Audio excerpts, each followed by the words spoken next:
Hi, estate planning attorney Brian Barboza, and today I'm going to discuss why is it important that children do not participate in their parents' estate planning process. Okay, before we get started, if estate planning is something that you are thinking about doing or interested in, please feel free to give me a call or go to my website, barbozalaw.com, book an appointment to speak with me for free directly through the website. Okay, so why is it imperative, very important, that children do not participate in their parents' estate planning process? So as an estate planning attorney, I meet with a lot of people, and many of my clients tend to be of retirement age or senior citizens.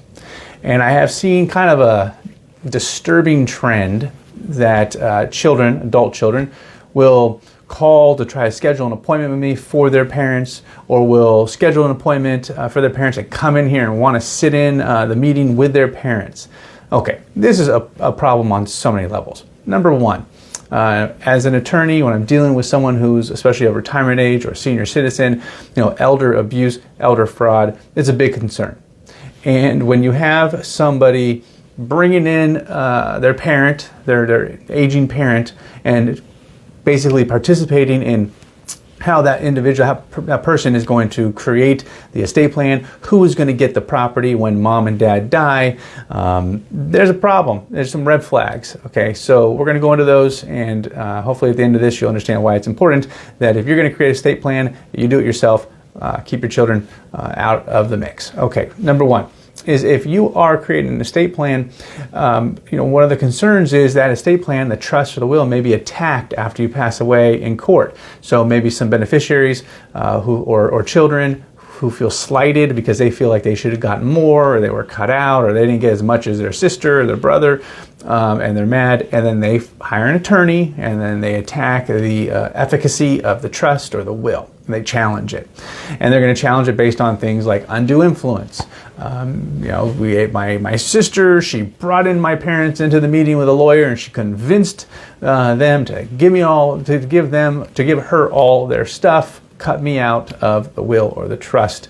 And that sibling might be right, and that sibling might be wrong, but you know what? You passed away. Now there's a court process. Now there's attorneys. Now they're litigating the issue. And it really is your property. Okay, you've worked hard your whole life to build up this estate.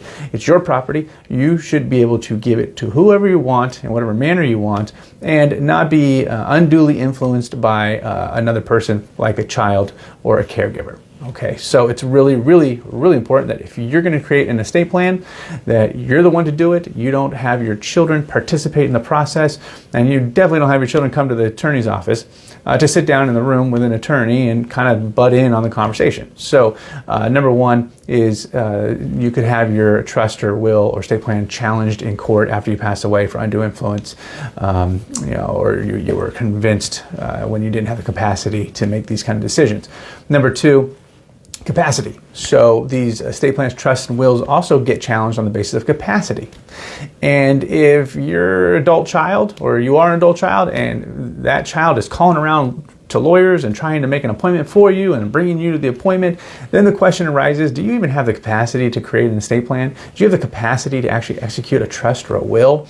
There is a level of cognitive functioning that is required to create a will, to create a trust, and for that to actually hold up in court if it gets challenged later. And if you're not able to pick up the phone and on your own and schedule an appointment to meet with an attorney and actually sit in a room with that attorney and have a candid conversation about what it is you want to have happen after you pass away, do you really have the cognitive ability to create an estate plan? So will your estate plan, will your trust and will hold up to scrutiny in court later if they say, you weren't of sound mind? You didn't have the cognitive capacity or wherewithal to actually execute these documents. And so if your adult child's the one who's arranging the meetings, who's coming to the meetings with you, it's kind of in your ear the whole time about this stuff, then there could be a challenge to the efficacy of that estate plan based on lack of capacity, okay? Lack of cognitive functioning. So really, if you're the one who's going to create an estate plan, you need to be the one who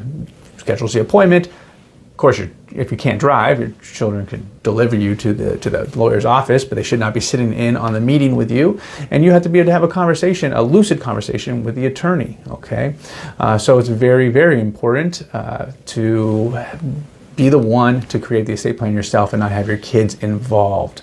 So litigation is super expensive. If you did pass away and they did challenge the estate plan, the lawyer fees alone could suck up any benefit that's going to go to any of the heirs or beneficiaries. So there's so many reasons why you need to be the one to actually do the estate planning with the attorney yourselves and leave your children out of the mix. Okay?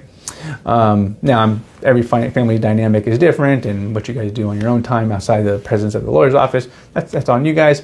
But when you're dealing with the attorney, especially when we're looking for things like elder abuse, elder fraud, lack of cognitive functioning, you need to be the one to create your estate plan with the attorney, not your children. Okay, so that's it. I'm going to get off my soapbox now. I hope you enjoyed this video. I hope it was helpful.